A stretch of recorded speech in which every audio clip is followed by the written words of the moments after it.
what happens now? Okay. Welcome everyone to this episode 149 of Extinctionati, and I'm joined here today with Pradeep from the Indian subcontinent. Hello, Pradeep. Hello, namaste. Namaste. And I think we can just carry on where we left off. You were talking about some 25-year-old happenings in Serbia, I think. Yeah. There's just too much, and now to it's the entire. Sort of the theater is expanding. Theater of war. Yeah, War drums are on. Preparations and all.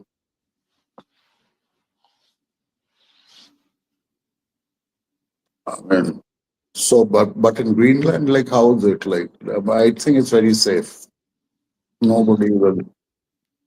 yes, we had a little stint of drama during the Second World War, but that was like one very remote meteorological station that was first burned down by the Germans and then bombed by America. But that was like in an area where only polar bears live, so it's like way up on the northeast coast or something.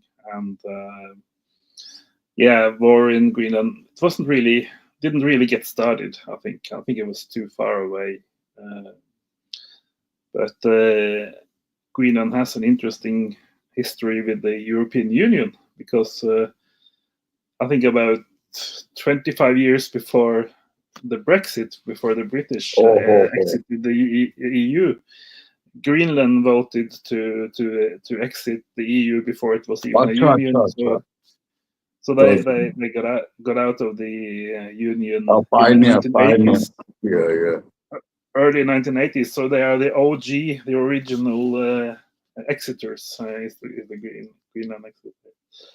So, but I think for NATO, it's just a part of NATO simply because Denmark has the kingdom over Yeah. it. So it's like we don't have an army, but we have some kind of navy function of Denmark that is doing civilian jobs up here, like tsunamis or avalanches and that kind of stuff. Yeah. Natural This, yeah, it's a mostly civilian force up disaster here, but management. of course, obviously, if somebody would want to occupy or invade, then all of NATO would of course be a part of defense. But it's Because just not. Trump once said he wants to buy Greenland. Trump. Yeah, yeah. I think Americans are actually quite interested because of the resource situation. We have all the Yes. new green minerals or whatever you call them. Yes, absolutely. Like virgin. Yeah, and we even have another very scarce resource, which is sand that can be used in electronics and stuff.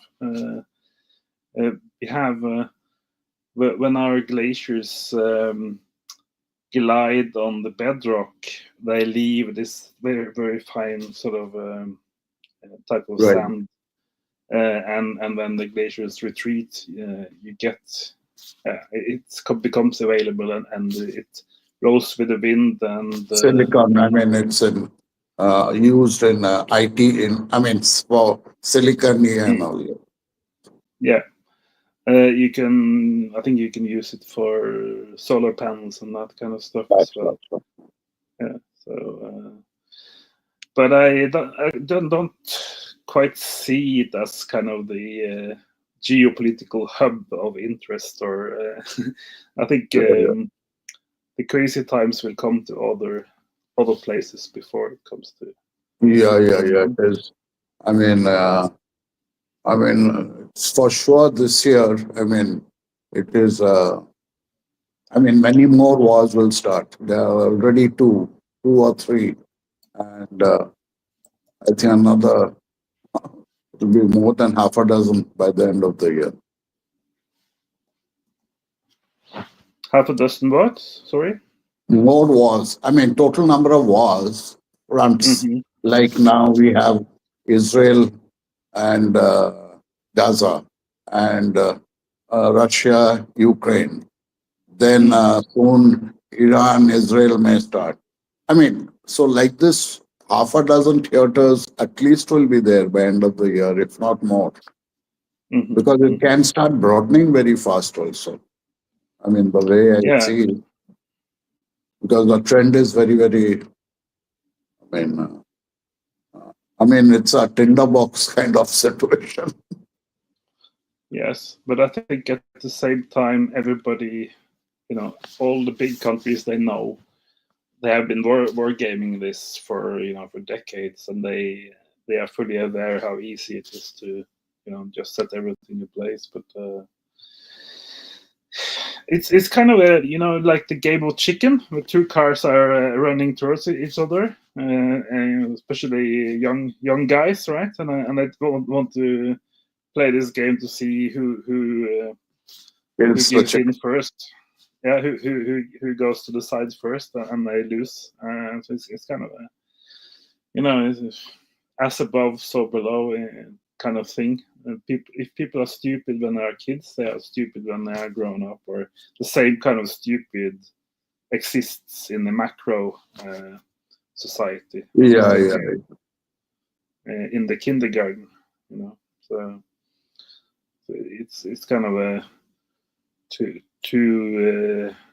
cocky young guys who are driving their American car towards each other, and yeah, I think it's always been like that, hasn't it? Also, you've had wars for thousands of years, and See, I mean, with the advent of, I think, technology and see, basically, this human nature, what all is playing out, it's human mm, nature. And every yeah, now and then, I think human nature moves simultaneously towards a hubris kind of a situation. And mm, so, and in this one, it is not only human nature, I think everything is collapsing at the same time. I mean, the wars are all starting geopolitically. Then you see climate. Climate also is reaching its fag end. The frequency and intensity of uh, major events are increasing, and record temperatures and record highs and lows are being created at a higher level every day. I mean, the way we are moving. And mm, then you see soon, there'll be food shortages in many places. And another 1.5 years from now, 2 years, food shortages will start. Then mm, civil unrest. So it's a really a very crazy situation. We really don't know. And, and all kinds of like solar, they've started some in small experiments of solar re-engineering yeah. But I in think, some states. in one sense, I think the human condition, the human situation, has always been kind of knife to the throat. 1,000 years ago or 2,000 years ago, there were lions and tigers Yes, yes. uh, all over the place, and you couldn't just let your kids out to play because they would be eaten by some kind of fierce creature. And so I think, yeah, it's a special Actually, situation that we are in now, but in some other way, it has always been. see, Uh, once the Industrial Revolution took place, it was a mm, runaway like a year for humans. To conquer all the other species, to kill all the species, to take over all the geographical area around, and mm, the colonization started, and then like technology has taken over now, and that is really pushing us. This all this emissions and all are all technology driven, like human induced. So Yeah. everything is conspiring. Actually, everything is coming to a, like a point where everything is going to collapse at the same time. Mhm. It's But that all, was also, but that was also pre-told. I think in 1971, 72, you had the Stockholm Conference, and you had the Limits to Growth book report, and they even then 52 years ago, whatever, they they saw that the 2020s, that was sort of the breaking point for many of these curves or graphs, and that they would come to some yeah. kind of critical point in our days. So yeah, you mentioned the Industrial Revolution, and that started in the 1700s, right? The 18th century. 1750, yeah, roughly. Yeah, yeah. So I looked into some of the graphs for temperature, because you had of course the little ice age, right? That the That was glaciers about were, 10,000 years, 10, 12,000 years ago. yeah. So the glaciers were, what do you call that? Expanding. um they were coming further down from the mountains, and replacing farms, destroying farms in their way, uh, and Creating rivers also. yeah, and then because of the trajectory of the Earth around the sun and how close we are to the sun, that kind of thing, it started getting warmer after we came out of the Little Ice Age, and those were the days. This was before the Industrial Revolution started. So Yes. the planet warming up from Yeah, just yeah, being placed differently to the sun. yeah, yeah. That There have been several curves up and down in the Yeah, planet. yeah. But my point is that the warming up that we got from sun and uh, astronomical things, that triggered the biological response on the planet, Yes. where we release more natural CO2, carbon dioxide. And because it went on for hundreds of years, we were in this warmer phase. You come to a point where there's been so much more CO2 that in itself creates increased warming. So it's sort of a two-way situation. And then on top of that, we found the British, especially, found coal. They started using coal and built the railways and Yeah, yeah, yeah. made Cool. factories based on coal and these steam engines and all that kind of stuff. So And that even coal became, is one of the biggest contributors of energy in the world today also. yeah, absolutely. People believe that we stopped using coal. No, we never use as much coal as we do today, I think. And coal usage is going to increase even more in the next 6, 8 years.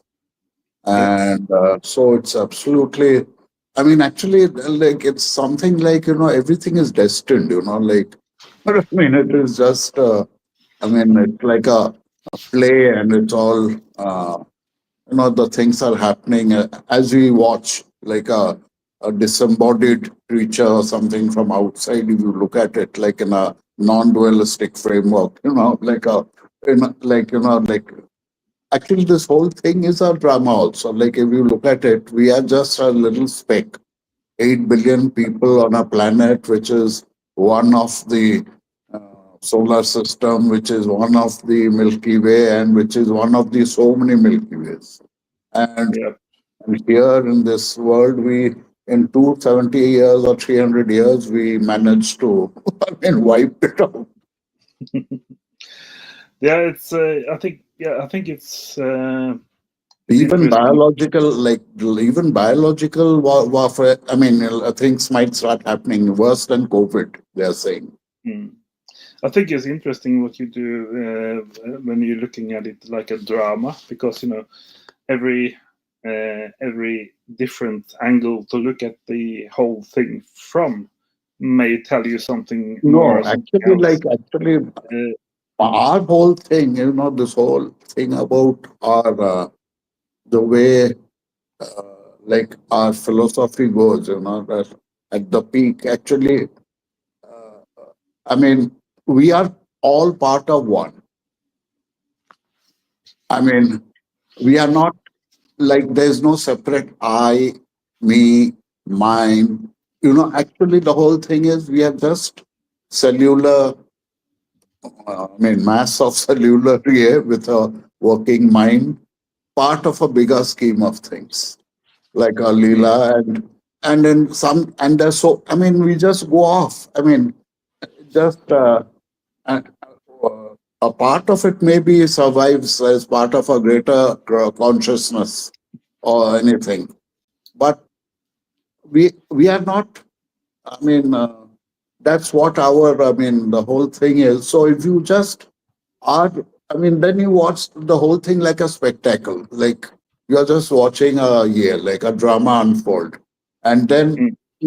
the drama has its particular ways. It's all cyclical, and so like we are meeting a explosive end in say 10 years from now, 15 years or less.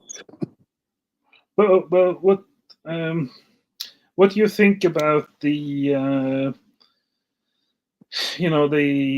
politicians and the people within the climate narrative, because they have been saying that this is situation is so serious, we have to do something. And then at the same time, the same politicians go and say, no, we have to bomb Iran and do these other things first. You have to invade Moscow See, and Iran. all these decisions should have been taken in the 60s. In the 60s, when the first reports were given to the US residents that time, I Mm, mean, then nobody could fight against the huge lobbies of energy.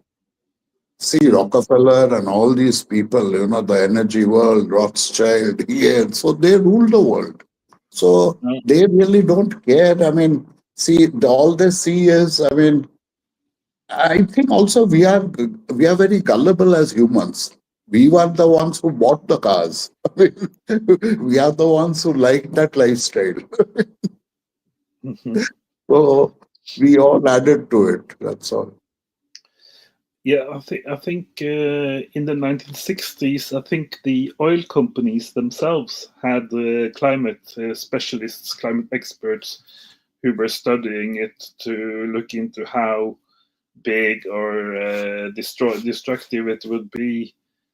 And I wasn't born in the 60s, but I think their conclusion was that it would be pretty destructive, but far away in the future, like say in the 2020s, right? So, Yeah, they so never thought it was so fast, but they had enough evidence to show that what mm, it can lead to. I mean, if this whole, I mean the 60s, great, I mean, the whole paradigm of cars and aviation and everything. I mean, flying, five-star hotels, and the whole thing has become like a like a magnet, like which has lured people in this our civilization. yes, I think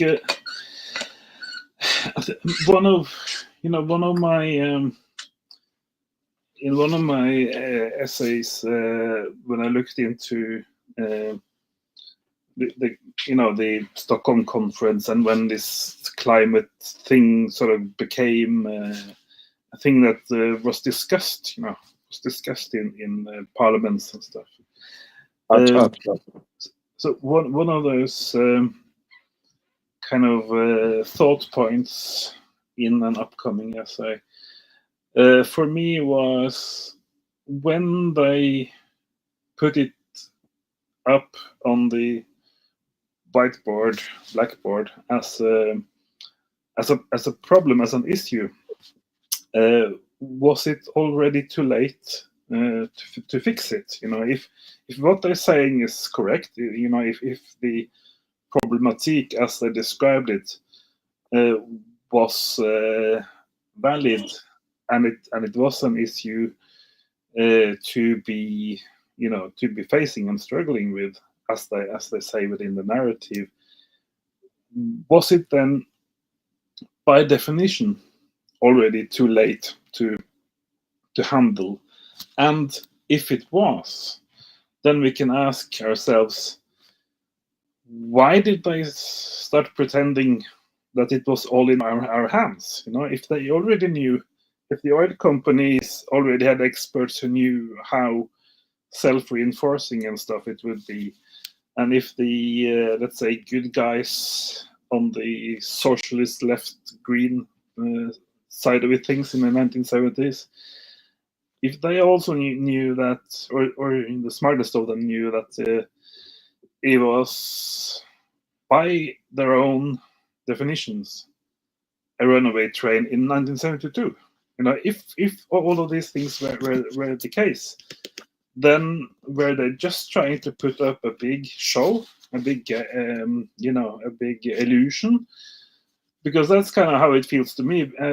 I've been interested in the climate since the 1980s, the later half of the 1980s, after Chernobyl and stuff. And it seems to me they've never really tried. They never ever tried to put this back in the box, or whatever you say, to fix the alleged problem. I've never seen them trying, and I think, at least as a young man and a teenager in my past, it was very, very annoying and very maddening, I think, to just see them talk about it and doing nothing about it. Yeah, it must have been great. I mean, really difficult. Yeah. Actually, the whole thing, I think, so it started with the 60s counter-revolution time. Mhm. I mean, they saw it, I mean, and they really wanted to stop this whole thing. And Nixon was totally against it. And I think at a global level, that led a lot, like it meant, I mean, I think it sort of, otherwise, I mean, there wouldn't have been so much of capitalism, let's put it that way. Just hankering after more and more. The whole thing is profits and power and geopolitical hegemony and wars and the military industrial complex. And so I think they're just so powerful. And we are just, and they have also kept us, I mean, most of us see the way they have done it with lots of Netflix and this and that. So everybody is in a wonderfully drugged out in their own way, and they're all struggling in their own lives in their own way, and lost the big picture totally. And so, and the mainstream media and TV, they don't tell all this at all. So, I mean, even if you tell them, they get, I mean, that they find it like irritating to hear such things. Mm. Mm. Yeah, I think it seems to me that the next phase in censorship, in world censorship of different voices, is going to be within the climate field itself, Yes. and they will want to censor of course, everyone who says it's not a problem will be censored, like they already have been and been looked down upon for many decades. But in addition to that, they're going to censor people like you, people like Jem Bendel, Roger Hallam, everybody who says that maybe we cannot fix it, or it will be very, very hard to fix it, or it's way too late. They will also be censored and deplatformed, just like the It's so-called already started climate happening. It's skeptics and already start, deniers. yeah, Sorry? it's already started happening, but Mhm. I'm surprisingly like I have sort of got through till now. I mean, not much of impositions, twice minor Mhm. period.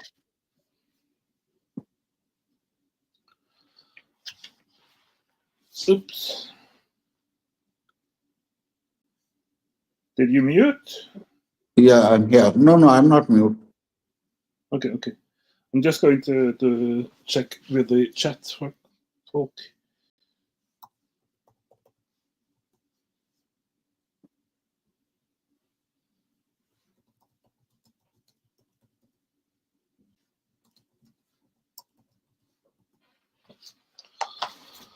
Oh, yeah. Okay.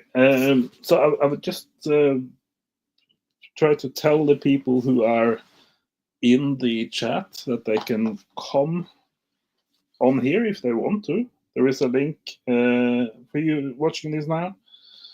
I posted a link twice in this chat, and you can just click it and choose to come on here and talk video on or off. That is the big fantastic technological thing of this internet experience, that you don't have to Yeah, just sit in the chat. Right. yeah. I saw that. There's no chat over there. I mean, There's nobody has chatted. very little chat, but I don't know. It's probably because of the mistakes I made with with this stream. I think some of the people that I thought were able to see it couldn't see it, but I could see it because I'm the owner of the channel, of course, and it's kind of if in order to do this right, you kind of have to be a schizophrenic. Okay, That's me. someone is. Oh, that's you, of course. No, I was talking about the YouTube chat, the chat on the YouTube that we are streaming to. There are some people, a little Acha. bit more people than on They this. have a chat thing on YouTube. Yeah, there is a chat Uh, on YouTube. So I'm trying to be serving them whilst talking on here, which is a kind of a difficult thing to combine. Oh yes, oh yes. I was talking about people being censored. I think Guy McPherson is the opposite of being censored because he has been on so many television shows that I can no longer count them. He used to be all over mainstream media.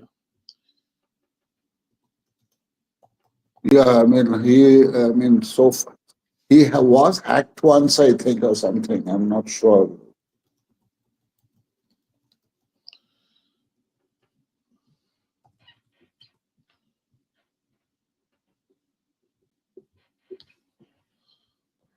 Uh,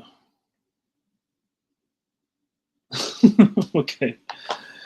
They want to know why we are using this meeting software instead of some other meeting software. I think we can have a 5-hour special session after this show with obsolete optics, and we can talk about why we should use a different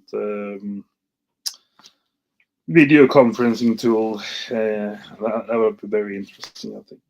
But um, I'm only joking, of course. We use this because it works, and when you guys in the chat figure out how you can click with your mouse on a link in the chat, then you will realize it's possible to come on here and talk as well. which is Oh, seems to be actually, I do this on my mobile, so yeah. I'm little challenged. I have the laptop. I can do it as well on the laptop. There, you say that on the laptop it becomes easier. Like you can do multitasking and all. And I'm not sure because, as you see, I'm using an iPad to chat with the chatters. So Uh-huh. I just wish I was more than one person because then I could do these things more easily. If I were two or three more people.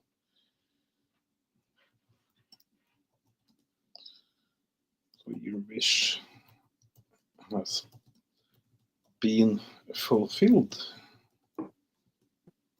You know what the Jitsi is. It's like talking to children. It's like, oh, we don't know what video is, and how can you say that video is moving pictures or whatever? But yeah, I guess back to the people who are in the know. What do you think about um, the Green New Deal of the European Union, for instance, or Joe Green Deal. Biden? Uh-huh. Yeah, actually, It, I really don't know that much to. I mean, have a clear. I haven't. I don't have that insight. I haven't, because I'm just. There are so many other things which have, for me, like oh, of being course, in of the course. East, and you are talking about a green deal between Europe and America. Uh, it's kind of a globalist thing, because America has this Green New Deal something, and then the European Union has a Green New Deal in its Yes. bureaucratic way. But Europe is kind of going way further. Mm. They are also combining their Green New Deal philosophy with increased, very, very extreme censorship. Like someone like David Icke, he has been denied entry to 30 different European nations just Oh, because of his books and his writing. And that is a European Union kind of thing. We had this.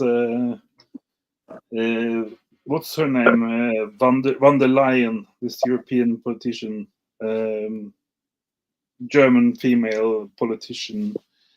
So she was visiting Greenland actually, and talking about things like the green transition and these kinds of things, right? Uh, but in her speech, she actually said that the the main challenge for Europe now is not the Ukraine war and it's not climate change, she said. The main challenge is disinformation and misinformation. uh-huh. That is kind of the new Nazi slogan or whatever that the Germans are coming with. So it's no longer Ein Volk, ein für, all of that kind of And stuff. And now it's disinformation and misinformation, and that's kind of all they ever talk about. And it's when they talk about it, it's kind of up to us, perhaps, to try and understand why. What are they planning? Why are they doing this? What is yes, going to be so what is secret uh-huh. 1 year from now that they Yes. cannot allow anyone to speak about it? They are preparing the ground for a very, Yeah, very yeah, yeah, yeah. For a more stricter regime ahead. absolutely. And the Germans, of course, the Germans are in the forefront of this new regime. Yeah, So they've been through it twice. yeah.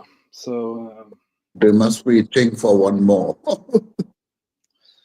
It's kind of strange because she was von der Leyen. She was here in Greenland in Nuuk, and they were opening some kind of EU, European Union educational school centers, something like that, right? Or business corporation, something like that. So she didn't mention the fact that Greenland, after a popular vote, turned down the European Union 45 years ago. She said nothing about that. Norway had 2 votes where they said no twice, but Greenland only had 1 referendum about the European Union, and they said absolutely no. So she's opening this EU Greenland education whatever thing, which will be in a building, I think, in an already existing building here in the capital. But I don't really see why it's a thing, because we're not a part of the union. We are supposed to be outside of the European Union and outside of the Yeah. Schengen area as well, I think. Because I think mostly why Greenland is not in the union is because almost everything we do in Greenland is totally impossible within the rules that they have down on the continent. Because rules are often derived from the climate and from the temperature and how things are. You don't need the same rules for preserving fish when it's minus 20 degrees outside. So it's kind of a crazy thing to have the same rules from the Arctic to the equator for day-to-day things. Like how you work and prepare food and that kind of thing. And of So course, it's sorry, totally dependent on the rest of the world for food and everything. I didn't catch the start of your It sentence. is totally dependent on the rest of the world for food and other things. No, Mm. the opposite. We make all kinds of food up here that is not considered okay in Brussels, because we catch seals and whales and Yeah. walrus and all kinds of seabirds. Yeah. So And you export it as well? Do you yes, export it also? we export some of it, but mostly we export things like fish and the usual kind of seafood. There's not a lot of people who want whales down in Brussels or in Belgium, and it's like there are exception rules that Greenland sort of is existing under. That every country in the world is against whaling, but there are exceptions for research, from scientific whaling, and also for indigenous whaling when you whale in order to have something to eat or to have oil for your lamps and heating in your Yes. igloo, right? So over the decades, you kind of come to a situation where even eco-activists in London believe that it's Inuits in Greenland who are destroying the planet, because of how they believe vegetarianism and meat eating and how this works and what people are good and what people are evil. So they've come to believe in kind of a word thinking. That they come to believe that grown men who kill little seals, baby seals, they must be evil, right? But it's like every animal on this planet hunts and kills other animals, and the rest of the animals, they hunt and kill plants. We all got to eat something, and the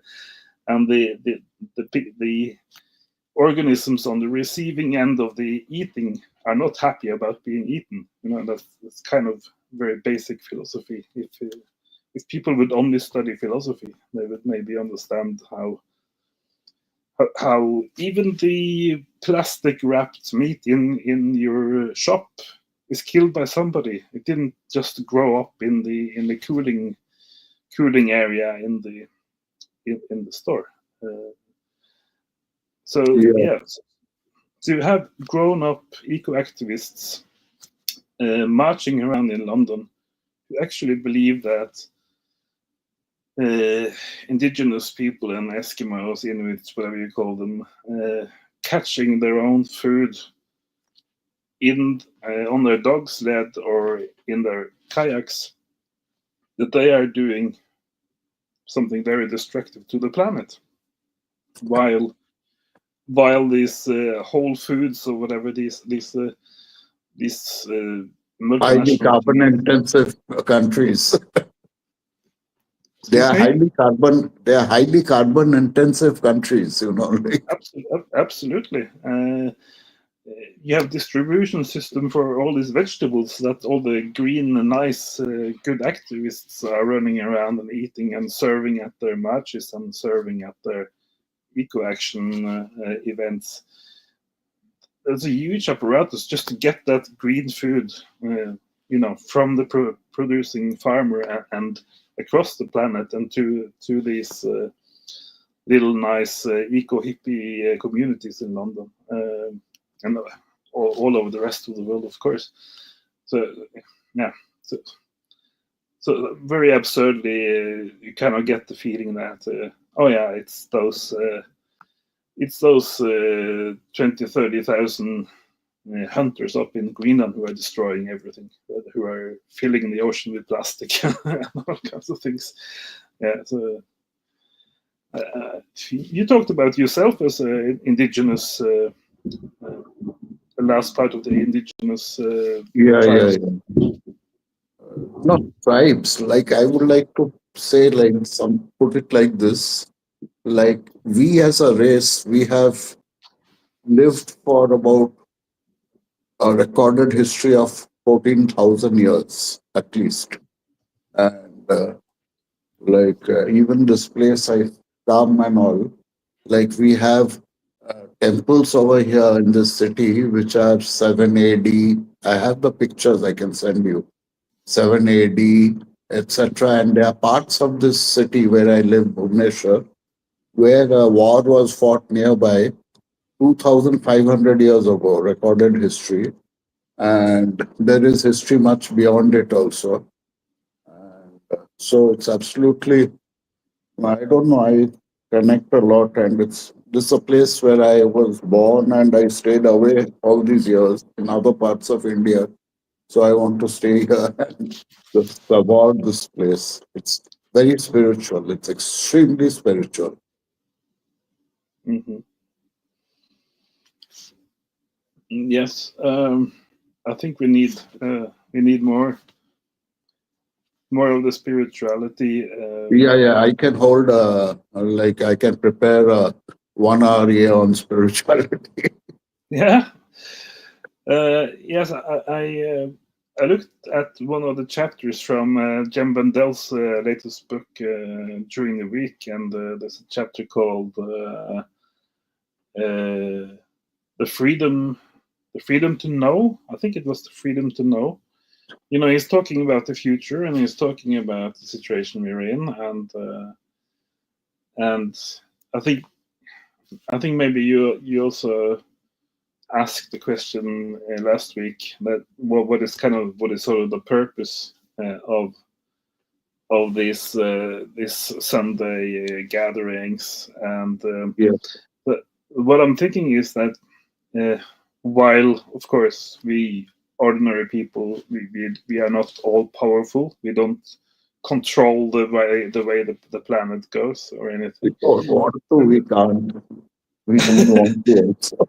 No, but kind of the one of the few things that we actually can do is to preserve our freedom to be Yeah. informed or to know, and not only to know thousands, millions of facts or details, that kind of thing, but to know what is essential, to understand what most of the bullshit is about.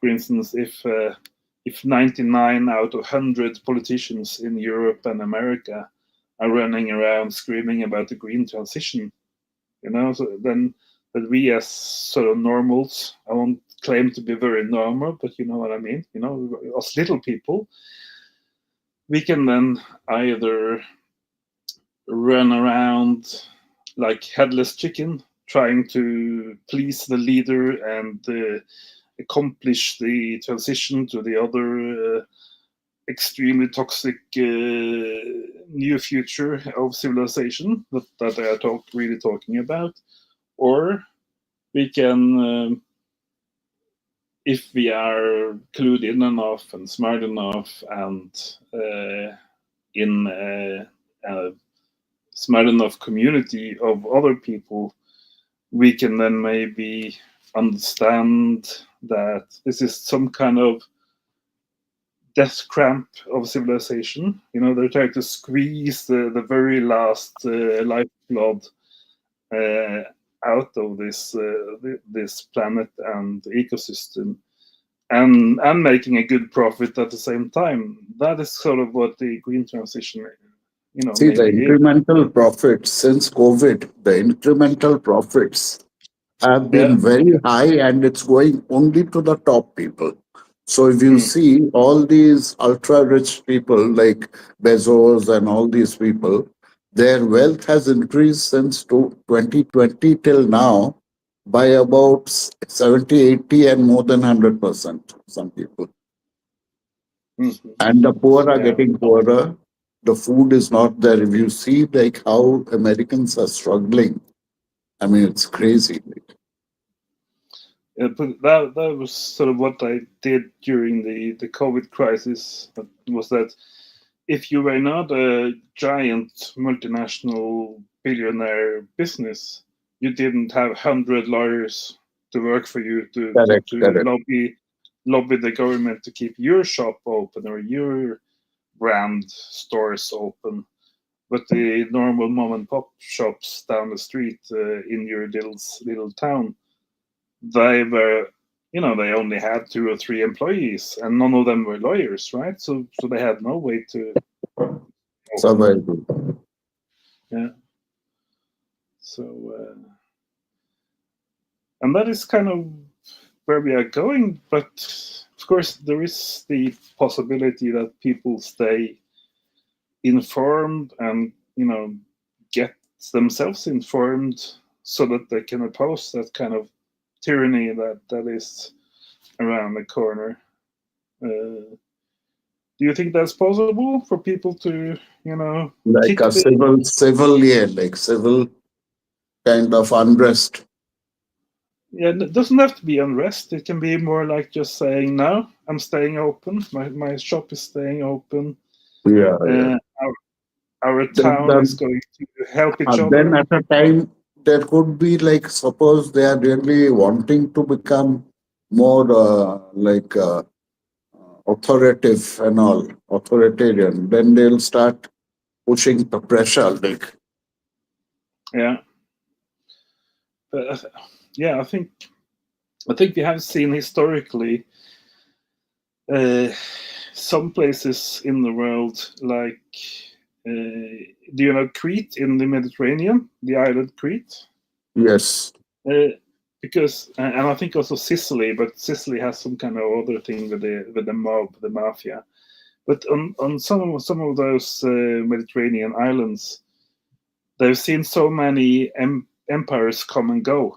They've seen so many different invading nations and stuff come and go and taking their little islands, right?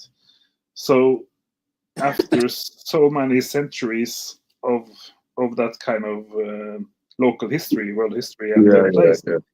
they've basically stopped cooperating with whoever comes from the outside and wants to do something. They just say, yes, I'm going to do that, and then they go the next day to do something else, right? So a kind of non-cooperation with Soft non-cooperation without being evil or yeah, yeah. So maybe that is the thing where we'd have to go. We don't know exactly what the next crisis is going to be. But if yeah, somebody yeah, comes down your street and wants to close down your local shop, maybe just tell them that, yeah, of course. When do you want me to stop? In 10 minutes? I can stop in 10 minutes. all And then right, you all have right. a neighborhood watch around your town, and somebody on the outskirts tells you, yeah, they've gone back to the capital city now, so you can open the store again. No, no, I don't go out or anything. I'm a total recluse, and in fact, I want to stay in my ancestral village, but Hmm. I mean, my wife, she's not keen on going to a place as quiet as a village, like the ecologically, like zero emission, or like emissions will come down like anything. And it's a very, lovely over there. I'm not very hung up about staying in a city or anything. I can just be alone anywhere.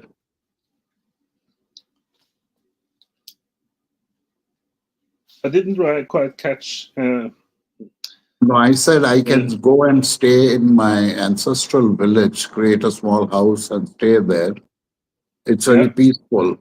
And so you're out of the city, and then Mm. you have better access to water and food. When the crisis comes, the cities will be hit first. So you would have more food as well, or how does Yeah, that work? see, in a rural setting, like you can Mm. grow somebody will be growing food, and then you are closer to the sources of food. Okay, yeah, obviously, yeah. Yes, that's it's kind of yeah, it's kind of the same thing. You know, Greenland is basically blue land because all the food comes from the ocean, more or less. So it's somebody described Greenland as an archipelago, even though it's the biggest island in the world. Yes. But the way the settlements and towns are placed around the coast, it's more like an archipelago, like Polynesia, right? Because Yeah, yeah, yeah, yeah, yeah. you have to take your kayak and you have to paddle between these different islands or villages. Acha, acha. So, And but but but it's the same that you talk about, that the source of the food is yeah, the fjords and the ocean, and the people themselves, together with neighbors, can just go out and get a 5-ton whale or whatever, and they have food for 2 months. And the freezing yeah, capacities are very good because you can just freeze them right on the beach. yes. It's one big freezer. Like, Yeah, absolutely. And that's also the reason that you are allowed to sell seafowl and meat just on the pavement outside the big shop downtown. You are allowed the entire year.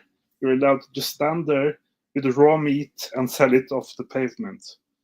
And the reason is obvious. It's because it's below 50, below yeah, yeah, 5 centigrade outside, and most of the season uh, it's even colder, and it's like it's colder than your actual freezer that you're going to take it home. yeah, yeah, So yeah. yeah, so Actual freezer is -3 or -4 limit. it's actually very funny if you watch some documentaries of things from Greenland. You can see people having a hole in the ice and fishing, and when they catch fish, they just just put it on top of the ice, and within 5 or 10 minutes, that fish is frozen, and you can transport that on your journey further. You don't have to do anything. It's just it's readily frozen, and you need no plastic. Yeah, yeah, So yeah, it's a very strange part of the world. yeah, yeah. It's like a reverse of where we live. Yeah. So for me, fortunately, it's exactly the temperature that I prefer. Uh, like yesterday, I was reading the whole day, and my window was open, so it was basically 2 or 3 degrees minus Celsius, and I had to take off almost all my clothes while I was reading with my window open because I don't know. I Over. believe I believe You are that used, after not nude, no, but you but are you know, used to that. You are used to that temperature. Like, yeah, like t-shirt, reading in my t-shirt in around 0 Celsius something. oh God. I'm kind of thinking that over the centuries, over the millennia, people who came from Africa and went in different directions, north, south, east, west, they kind of became acclimate, they say, acclim, acc- acclimatized or something. They kind of slowly became used to whatever temperature they had in that area. So Yeah, that people like me, my father, perhaps, if it's over 25 degrees on the plus side, that's like not nothing we want to be around, right? But maybe for you guys, you start freezing and catch a cold if it's colder than 25. I don't know. unbelievable. I've seen Chicago when it's quite cold. Mm, Minus 15 feels like minus 25.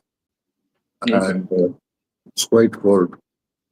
A couple of But that's a winters. very windy city, isn't it? It's called a windy Windy, city. huh? Yeah.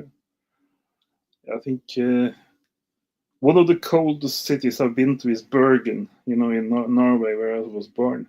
Because That's hot. In Bergen, there's always some kind of drizzle or precipitation in the air, and when it's wet and some kind of cold wind or something, then maybe plus 5 degrees.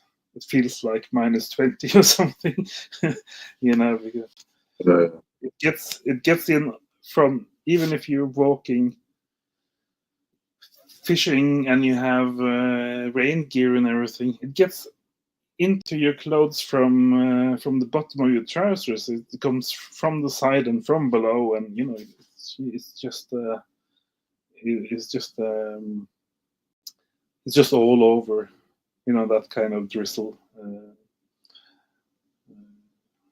So, and many times in the colder eastern parts of Scandinavia, you can have -10, -20, -30, but it's kind of a quiet, wind-free cold.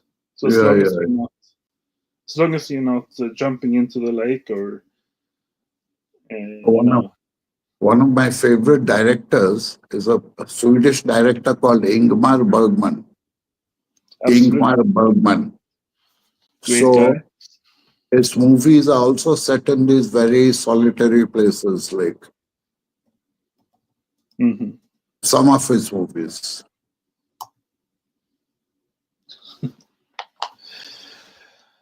Right. I don't know. Are we going to try to? Will we get somebody to come on No, I here think and? I'll just push off in a while. Then I need to catch up with my news and all, like I have two, three news channels like those oblique, which gives the real news of the world. So I get the pulse of what's happening, and then that helps me in the next days, like whatever I post and all. Mm, yeah, I think maybe I will post another thing on the Extinctionati Substack I mentioned some of it with the climate narrative, maybe being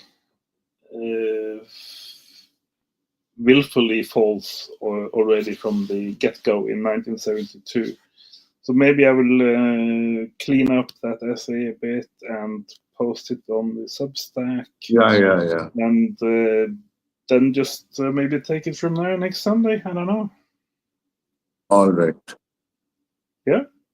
Yeah, next Sunday I'll be going out also, but I should come back by 8 or so. But it'll be like a little tough on me, but well, I'm like 72 plus. How old are you? How old? I can't really remember. I think I'm somewhere around 52, maybe Oh, 53. and then much fitter, like see. I mean, a very Yeah. fit 62, and I'm like a aging, demented. Yeah, I don't know. I think maybe you have the best health